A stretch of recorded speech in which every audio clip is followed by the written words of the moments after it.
So in this video, I'm going to share with you 5 amazing LinkedIn profile tips that will help you get more visible, rank in search, build authority, and attract more clients into your business. Now, if you have been thinking about getting on LinkedIn, but you have no idea how to start or even where to start putting things together, then you definitely need to start with your profile, because that's where first impressions are made. If your profile is not optimized, there's nothing else you can do to make LinkedIn work for you. So that's why in this video, I'm going to show you everything that you need to know to elevate your LinkedIn profile and really make you rank on those searches. Okay, so if you're ready, I'm ready, because there's 5 things I need to share with you. Let's get started.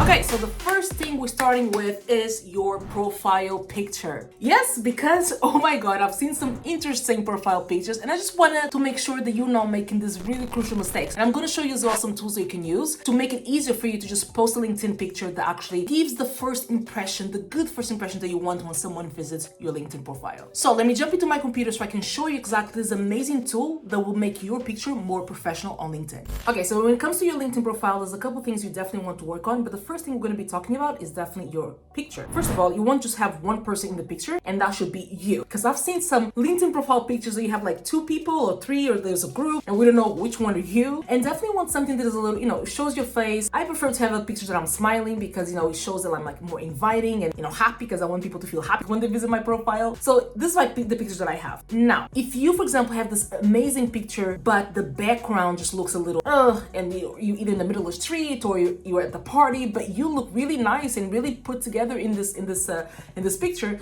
then I want to share with you this tool here that is called Light X Editor. And basically it takes any picture that you have and you're able to then move or change the background with it. So for example, let me just upload here a random picture that I have, or the same picture that I have there. And what I'm able to do, it kind of processes it and removes the background, so that way I can add any other backgrounds that I want. So see what it did here? So this are like the normal, like basic backgrounds. And then up here, if you look at, for example, I can add love.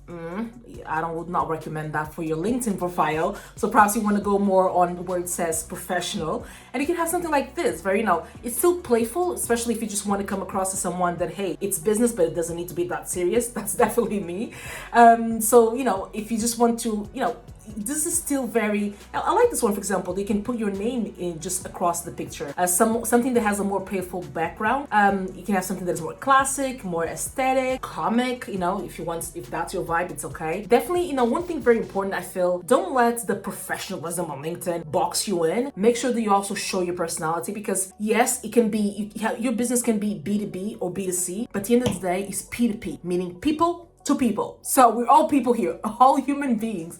So might as well just kind of show a little more of your, express yourself, but still make it, professional, but with a little bit of like more character. Okay. So that's what I would recommend for your LinkedIn profile, because the next thing we're going to be talking about is definitely this one, your banner. So I hope you like that, because now the second thing that we have to talk about is your LinkedIn banner. Now your LinkedIn banner is important because it's usually the first or second thing that people look at when they look at your profile, right? The first visual things that pop in is your picture and also your banner. And you definitely don't want to use that really crappy, whatever that blue thing that comes up when you first create your LinkedIn profile. You want to make sure that you put your banner there, because also in your banner, you can call out your specific target audience. Meaning that even before people going through your profile, they already have an idea of what you do, who you serve, and what you help them achieve. So definitely don't miss this opportunity and leave your banner empty with that default blue thing. So let me jump again into my computer. Let me show you exactly some of the tools that I recommend on how you can just, with a few clicks, with 5 minutes, you can edit an amazing and a nice LinkedIn banner they can put on your LinkedIn profile. So here we are. So this is the banner, right? So this is my banner. But let me show you exactly what I did to get this banner, and it will take you literally 2 to 5 minutes max, okay? So I'll use Canva. Canva is amazing. So basically what you need, you go to Canva, and the only thing you have to write, I actually already had it here, but in the search bar, literally just write LinkedIn banner, and it should come up, because you want to make sure that it comes up with the actual dimension, so you don't have to kind of look for those. So you just go on LinkedIn banner, you search for that, and then it already comes with the actual appropriate dimension, so you don't have to like think about it. So you kind of choose what you want, or you can just like click on any of them, customize. You can go and customize this template. And the thing that you want to make sure that you have on your, and then when you put this one, other ones come up as well. So you definitely want to have your name for, like, let's say your name is Sam Smith, right? And here in the subheader, here people have their email, but your email is going to be on the contact information anyway. So here what I recommend is to put exactly the target audience that you target and the problem we help them overcome. So for example, if I go to mine, you see here, I'll help you attract, nurture, and convert more clients, right? So this is,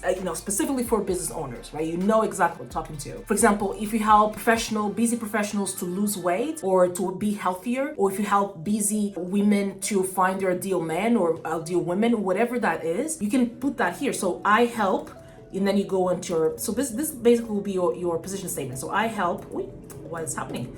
I help, and then here will be your target audience, and then you go here to, and then outcome, what the thing you help them achieve, right? So basically, as soon as they open your LinkedIn profile, that's the first thing they're gonna look at, as well as your profile picture. That's the reason why I chose those two things to talk about first, because definitely that's the first thing people look at, and those are the visuals. So you want them to get an idea what you do right away without them having to scroll to kind of find out what you do. Okay, so the third thing that is important on your LinkedIn profile is your header. Now, I see people put all kinds of crazy things in your header. Let's make sure that we understand why that header is there and what to put and what not to include in that header. Here's the thing. I don't care if I'm going to hurt your feelings, but people don't care about you. So sorry. People care about how you can help them. So naturally, your header needs to talk about something specific that you're going to help them achieve, or a problem that you're going to help them overcome. That is extremely important, because here's the mistake that I see a lot of people do. They have their header and they start bragging about themselves. They start putting PhD of this, engineer of that, author, and no, I don't know how many awards winning of this. And the award winning one is like, people don't care how many award winnings you got. I know that is important for you. I know you fought hard for it. I'm not telling you that it's not important. I'm just telling you that the people that you're trying to talk to, they don't care. Right? So you're taking off space if you try to put together there, oh, I was the award winning of this, I'm certified in that. That's not what they care about. What they care about is just for you to tell them what you do, basically how you're gonna help them, and roughly what's your job title. That's the only two things. Okay, so let me jump into my computer. Let me show you exactly what mine looks like, and also how you can go and edit yours. Okay, so here we are. Here's my profile once again. As you see here, I have marketing strategist. So I have my job title, what I do, right? And then I help coaches and consultants sell their advice online. Stop guessing and start scaling. That's it. I don't tell them about my certifications because they don't care at this point. They're just kind of finding out about me. I don't tell them that I'm a PhD of this. I don't tell them the awards that I've got. There's no need for all of that. They just want to understand roughly what I do, what I call myself, because then there's specific places where I can start bragging about the things that I've done. This is not the place. They just need to understand exactly what you do, what you help them achieve, roughly know what your job title is and your title is, so that they can go and start understanding, okay, is this the right person that can help me, even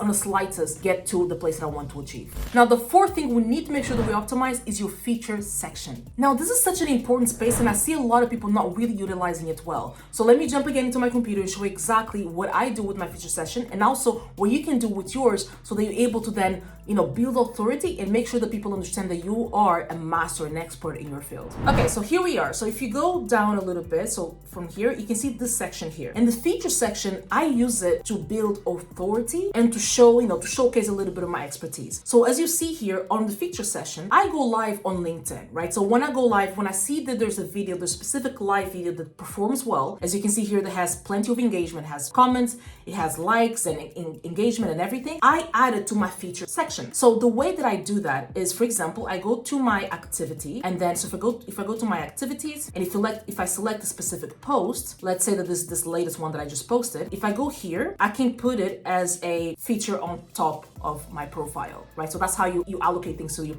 your feature section. So what I recommend you to do is go through your activities, see the profiles or see the videos that you've done. The one, you really showcase well your expertise, or two, also has a lot of engagement because it boosts out, your authority. But if you don't have those, if you don't have any of those, what I would recommend then, use the feature section to add testimonials. That's what I've done as well in the past. So if I go down here, you can see, let's see, more things in my feature section, because every time I have something that does well, I change it. So if you see here, in the beginning, when I didn't have like the videos that performed well or anything, I just had client testimonials. That's all I did. So basically, once, I had 3 of them, because usually on the feature section, you can see the first 3. So I had the first three. And then when I had a video that performed well and had a lot of engagement, 21, that's why I added to it. And this one did really well, I added to it. And I continue to do this as when, for example, if I do a video tomorrow and for whatever reason it has like 1,000 reactions and like 100 comments, I'm going to add it to my feature section because it will build my authority. So here again, just to kind of recap, make sure that you go and choose a post where it showcase your expertise. Usually it can be an article or even a video or just a post that you wrote that has a lot of engagement. If you don't have one of those, then you can post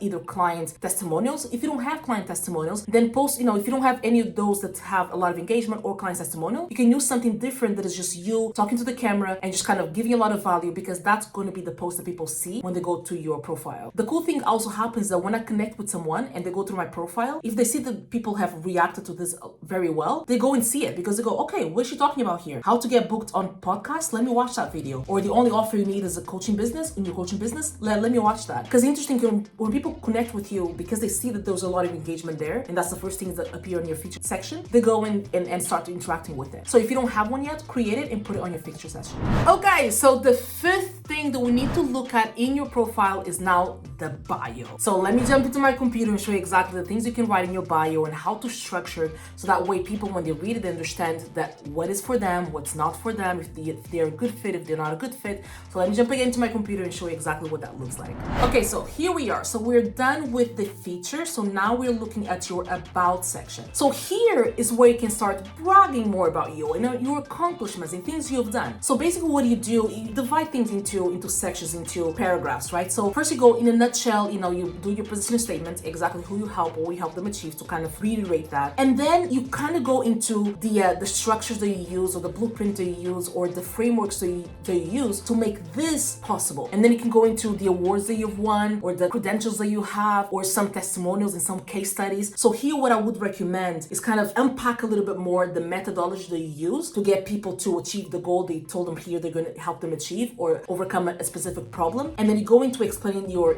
actual framework. And then you can even go into featuring a specific case study on, like, for example, I worked with Mary, and Mary, before working with me, she had XYZ that she couldn't do, and now after we worked together, she was able to achieve XYZ, and can have that as a case study. And then after that, we can even have a little more of understanding more of your, or explaining more of your expertise as well. And then just as the last thing that you want to have is kind of your lead magnet. I've talked plenty about lead magnets, so you should know already what a lead magnet is. If you don't know, I'm going to leave a link here so you can go and watch as well how to put together a lead magnet. I'm going to link the video also below, because you want to have everything that you create, you want to make sure that you have a call to action, a CTA. So call to action, to make sure that people, where should people go next to watch more, to understand more about what you do? They can book a call or buy the thing, or whatever is the next step that you have them take. So your about section, that's here that you can start bragging more about you, your accomplishments, but definitely don't forget to do your lead magnet. For example, I have here the training that I help them, kind of go through the case study, so they can watch the case study, and after they watch that video, they can then go and book a call with me, because then by watching that video, they are kind of qualified, and I know that when they jump on a call, they're more likely to then say yes, because they understand what my offer looks like. So that's what your about section should look like. So there it is. Now you know exactly the top 5 things you need to do on your LinkedIn profile to optimize it. Now the next thing we have to talk about then is LinkedIn Sales Navigator, because now that your LinkedIn is optimized, now that your profile is optimized, now we can go and start attracting clients. And how do we do that? LinkedIn Sales Navigator. So here's the video, go watch it.